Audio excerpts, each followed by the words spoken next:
अगर मैं आपसे कहूँ एक छोटा सा बीज जो आपकी रसोई में रखा है, वो दिल की बीमारी, हाई ब्लड प्रेशर, डायबिटीज, कब्ज, जोड़ों का दर्द, हार्मोनल गड़बड़ी, यहाँ तक कि कैंसर के रिस्क तक को कम करने में मदद कर सकता है। तो क्या आप मानेंगे? जी हाँ, आज बात होगी फ्लैक्स सीड्स यानी अलसी की, जिसे आयुर्वेद में औषधियों का बाप कहा गया है। लेकिन रुकिए, आज हम सिर्फ दावे नहीं करेंगे, हम बात करेंगे वैज्ञानिक प्रमाणों की। आज की इस वीडियो में हम जानेंगे फ्लैक्स सीड्स में क्या है, ये किन किन बीमारियों में और कैसे काम करता है, इसे लेने का सही तरीका क्या है और किन किन लोगों को इसे लेते समय अतिरिक्त सावधानी रखनी चाहिए। हेलो दोस्तों, डॉक्टर मेहरा यूट्यूब चैनल में आपका स्वागत है। आइए दोस्तों जानते हैं फ्लैक्स सीड्स क्या है। यह एक प्राचीन औषधीय पौधा है जिसका उपयोग हजारों साल पहले से हो रहा है। सबसे पहले इसके पोषण प्रोफाइल के बारे में जानते हैं, यानी कि एक चम्मच अलसी में क्या क्या होता है। एक चम्मच अलसी में होता है omega 3 fatty acid, high quality fibre, lignan, protein, magnesium, iron, antioxidant, यानी एक छोटा सा बीज, पूरा न्यूट्रिशन पैकेज। देर न करते हुए अब जानते हैं ये हमारे शरीर के लिए क्या क्या और कैसे फायदा करता है। अलसी हमारे दिल के लिए नेचर द्वारा दिया गया एक वरदान है। आज भारत में हार्ट अटैक का खतरा तेजी से बढ़ रहा है। फ्लैक्स सीड्स में मौजूद ओमेगा 3 एलडीएल कोलेस्ट्रॉल कम करता है, ट्राइग्लिसराइड कम करने में सहायक है, धमनियों की सूजन को कम करता है, ब्लड प्रेशर कंट्रोल में मदद करता है। स्टडीज बताती हैं कि जिन मरीजों ने नियमित अलसी का सही तरीके से सेवन किया है, उनके सिस्टोलिक बीपी में गिरावट देखी गई है। मतलब अलसी दिल को अंदर से मजबूत करके एक सुरक्षा कवच का काम करती है। अब जानते हैं कि कैसे ये कब्ज और पाचन के लिए रामबाण है। अगर पेट साफ नहीं होता है, कब्ज रहती है, गैस एसिडिटी परेशान करती है, तो अलसी का घुलनशील और अघुलनशील फाइबर आंतों की सफाई में मदद करता है, स्टूल सॉफ्ट करता है, गट हेल्थ सुधारता है, अच्छे बैक्टीरिया को बढ़ाता है, यानी कि पेट सफा तो हर रोग दफा। अब जानते हैं कि अलसी डायबिटीज और शुगर कंट्रोल के लिए कैसे काम करती है।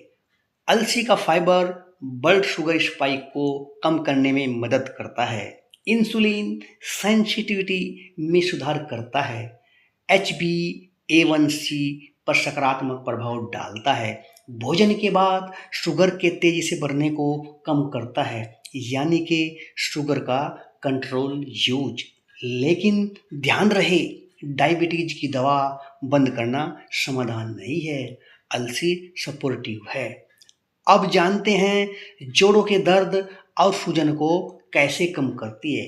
ओमेगा 3 में एंटी इन्फ्लेमेटरी गुण होते हैं, आर्थराइटिस में सूजन कम करती है, घुटनों में दर्द में राहत देती है, मांसपेशियों की रिकवरी में मदद करती है। जिन लोगों को क्रोनिक इन्फ्लेमेशन है, उनके लिए यह बहुत ही फायदेमंद होती है। यानी कि आपके घुटने सही तो आपकी चाल सही। अब जानते हैं महिलाओं और पुरुषों के लिए अलसी कैसे खास है। महिलाओं के लिए पीसीओएस में हार्मोन बैलेंस में मदद करती है, मोनोपोज के लक्षणों अर्थात मासिक धर्म बंद होने के समय होने वाली समस्याओं से राहत देती है। महिलाओं की ब्रेस्ट हेल्थ के लिए अलसी में पाया जाने वाला नेचुरल लिग्नान बहुत फायदेमंद होता है। अब जानते हैं कि अलसी पुरुषों के लिए कैसे किसी वरदान से कम नहीं है। अलसी से पुरुषों के स्पर्म क्वालिटी में संभावित सुधार होता है, पुरुष हार्मोन्स टेस्टोस्टेरोन के बैलेंस में सहायता मिलती है, पुरुषों के गदूद अर्थात प्रोस्टेट हेल्थ को सपोर्ट करती है। अलसी में पाया जाने वाला लिग्नान एक नेचुरल फाइटो एस्ट्रोजन है जो हार्मोनल संतुलन में बड़ी भूमिका निभाता है। अब जानते हैं कि कैंसर रिसर्च क्या कहती है। कुछ रिसर्च में पाया गया है कि फ्लैक्स सीड्स अर्थात अलसी के natural lignan breast cancer, prostate cancer, के रिस्क को कम करने में बहुत सहायक होते हैं। लेकिन ध्यान रखें, यह प्रिवेंशन और सपोर्ट की भूमिका में ही होते हैं। किसी भी चीज़ को लेने का पूरा फायदा तभी होता है जब हम उसे सही मात्रा और सही तरीके से लेते हैं। इसलिए आइए अब जानते हैं कि अलसी की सही मात्रा और लेने का सही तरीका क्या है। दोस्तों, साबुत अलसी कभी नहीं खानी चाहिए।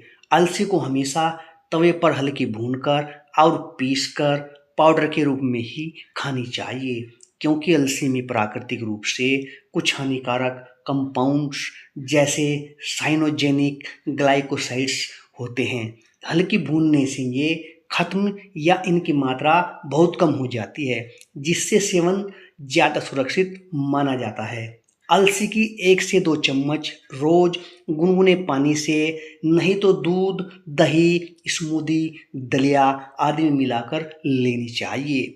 आइए दोस्तों, अब जानते हैं कि किन किन लोगों को अलसी लेते समय अतिरिक्त सावधानी रखनी चाहिए। ब्लड थिनर अर्थात खून पतला करने वाली दवाएं लेने वालों को, जिनका ब्लड प्रेशर कम रहता है उन्हें, थायराइड की समस्या वाले मरीजों को अधिक मात्रा से बचना चाहिए। प्रेग्नेंट महिलाओं को डॉक्टर की सलाह के बिना इसका प्रयोग नहीं करना चाहिए।